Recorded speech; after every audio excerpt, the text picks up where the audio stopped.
Stell dir vor, du bist in einer Notsituation und hast nur diese Kunststoffflasche, um Wasser abzukochen.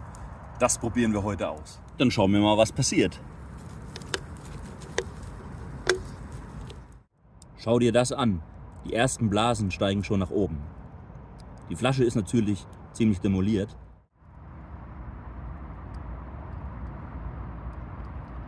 Du siehst, es funktioniert. Das Wasser kocht in der Wasserflasche und jetzt nimmst du sie am besten raus. Und hier noch ein Hinweis. Das ist nicht für den alltäglichen Gebrauch gedacht, sondern wirklich nur für eine Notsituation.